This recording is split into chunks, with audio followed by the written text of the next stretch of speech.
Dos imponentes montañas, separadas por un río en un maravilloso paisaje andino. Una trágica y dolorosa historia de amor que nos habla de la cosmovisión de uno de los pueblos antiguos que habitasen en el pasado la zona esmeraldera colombiana.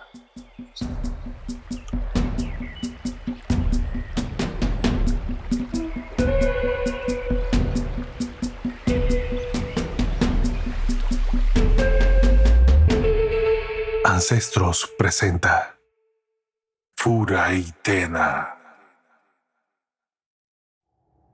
Are, padre, creador, figura cósmica, caminaba en la nada. Tras cada paso suyo se iba creando la vida del planeta. Árboles, ríos, montañas, nubes, truenos, lluvia. En medio de ellos aparecía la vida animal.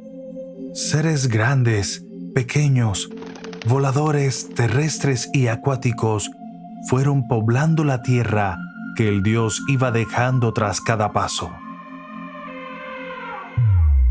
Terminada su fundación, Are sentía vacía su obra. Algo faltaba. A pesar de que su creación era la vida misma, faltaba una chispa que potenciara su trabajo. A la ribera de un río, Are toma un junco y moldea una bellísima figura femenina de cabellos negros. Esbelta y armoniosa, tan perfecta como se pudiese hacer. Viendo lo bien que quedó, tomó un nuevo junco más grande y moldeó otra figura, llena de belleza también, pero de rasgos fuertes, con más volumen. Los arrojó al gran río donde éste los purificó, y entre la espuma cobraron vida. Fura, mujer, y Tena, hombre. Su misión era poblar la tierra, vivir en armonía, gozando de amor y felicidad.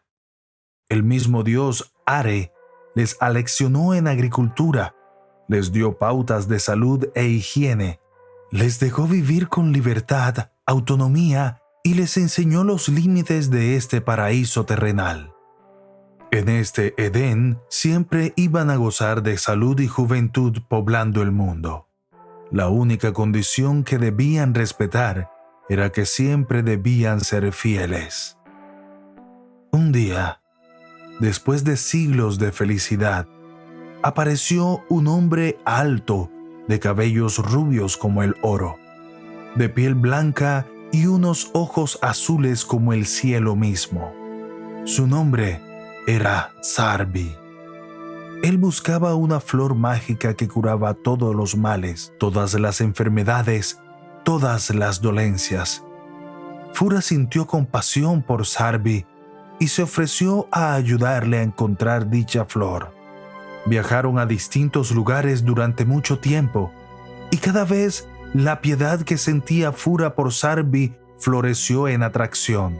Fue así como un desinteresado acto altruista se convirtió en un apasionado romance, incumpliendo el único requisito impuesto por Are.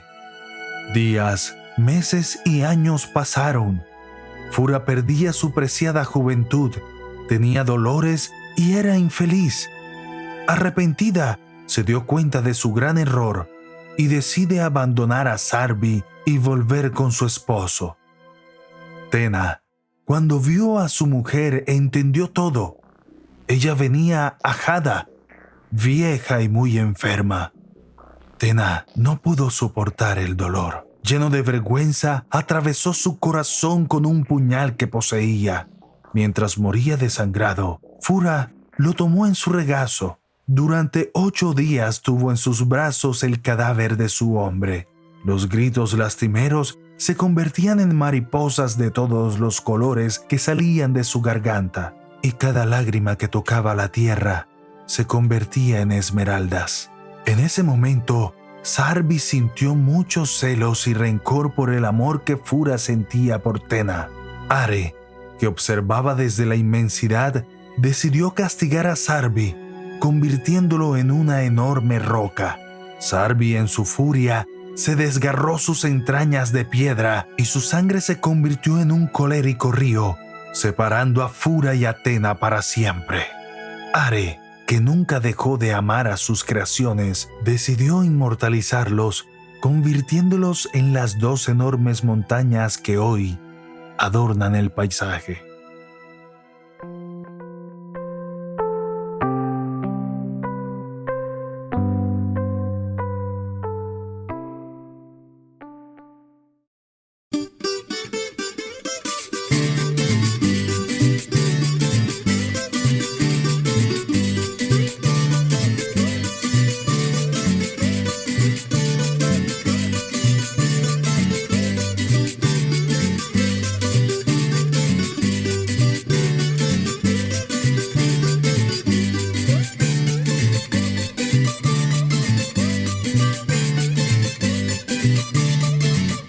¿Por qué no nos encontramos, mi China? ¿Dónde estás? ¿Por qué no nos encontramos, mi China?